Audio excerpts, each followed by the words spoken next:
Welcome back everyone, it's Adam, and in today's video I'm reviewing the PowerCast M300 microphone from AnkerWork, and I did reach out to them for requesting to review this, and they were happy to send it out.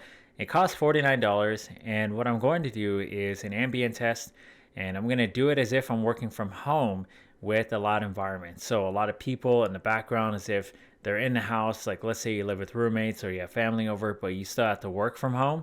Or if you have pets like dogs and whatnot, I'm going to be playing dogs barking and things like that. It's going to sound a little unscripted because it is. I have some basic key points I'll go over, including those microphone tests, but I pretty much can only do this in one shot because I'm recording on my computer and my camera separately. So anyhow, one thing I do want to make a good point on is I've been using podcast microphones for a while now, and I've been using them professionally for probably about 2 weeks now, and that sounded like I was going to say like a few months, but I've been using them, but professionally I've been using them a lot more.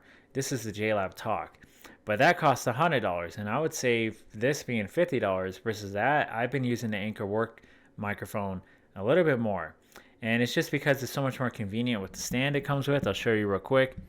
You can see it actually swivels in different directions. You can even twist this right here, and when you loosen up that hinge, you can move it up and down. But I don't want the sound to get too choppy here or get too much gain. But the thing about it is, when I started using something like this, and I'm only holding it like this so I can do distance tests, you can attach it to something like this easily by just unscrewing the base, and you can attach it to pretty much any stand that requires that certain width or whatever of the knob, so the whatever you want to call it. Anyhow, when it comes to using a podcast microphone versus using a professional headset, I notice people want to talk to me more, and when I do cold prospecting for real estate or just being in real estate general, people just like how I sound.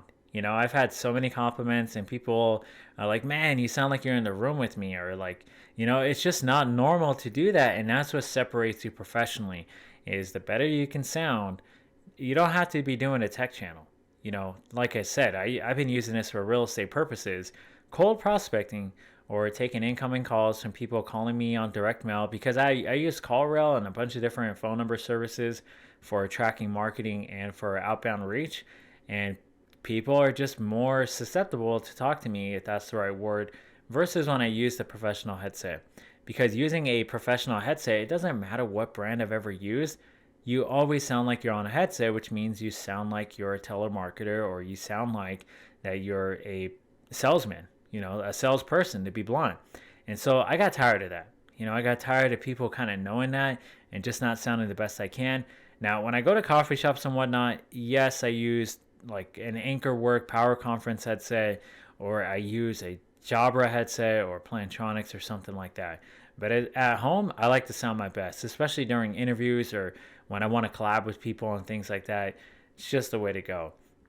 Now, I elaborated on that a little too much, which I am going to make chapters for this, so thank you for bearing with me on that. Let's get into a mic test on the gain, and then also the volume. Actually, I don't think that matters with volume. That's only for me. But how you adjust the gain is the blue light right here is letting you know it's on the gain level.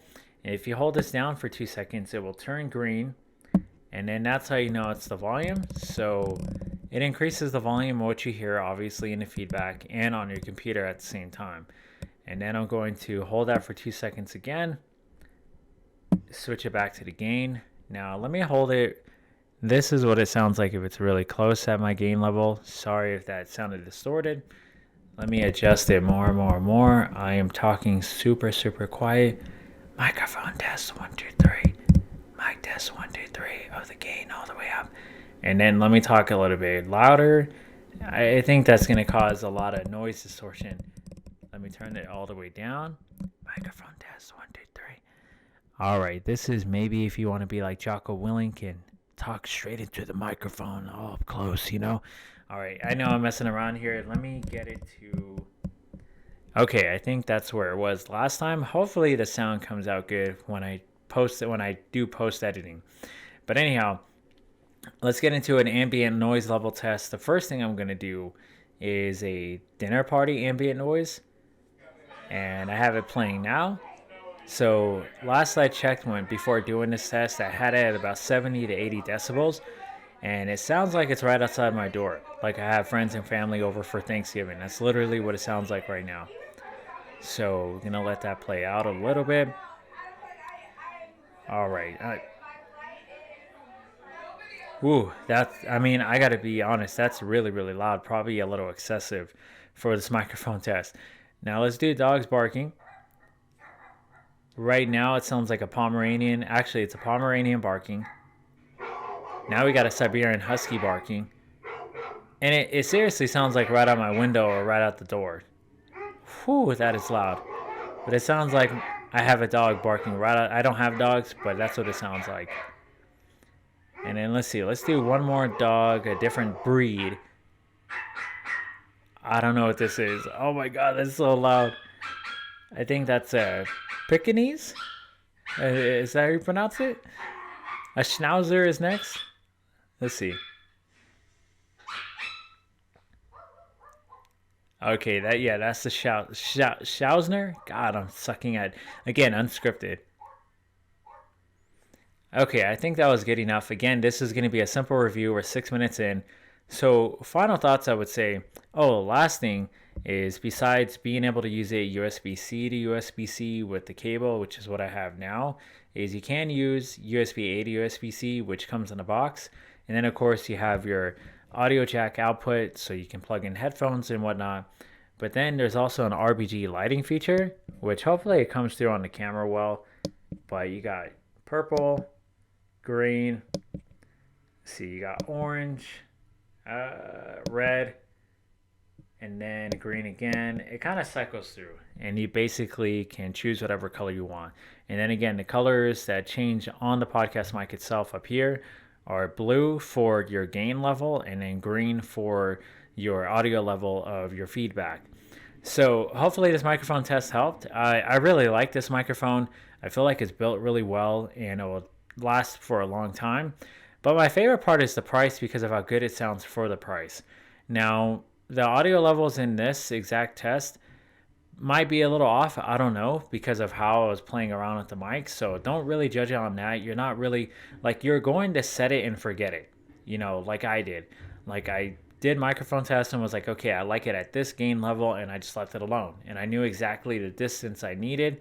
And there's a garbage truck that just drove outside my window. I don't even think that's going to come through. And I think it does well last time I checked at blocking out ambient noise for a podcast mic. And not only that, but the front of the microphone facing you is actually the microphone itself, which I didn't like on the JLab microphones, is you had to talk in front of it, which is really annoying because it's not natural. Like you would think you had to talk on the top of the microphone, not the side of it. But then again, there's multiple adjustments you can make with that. So take it for what it's worth. It is $100 versus $50. So anyhow, I will be doing, to finish out this review, I will be doing a different setup. And this is why my camera looks different. I mean, I'm even using a Canon R6 now. And also I have new lighting I'm going to be setting up and whatnot. So even if the camera looks different, it's because it is a new camera. But anyhow, thanks for watching this, and that's going to be it. So stay safe, stay healthy, and I'll see y'all on the next one.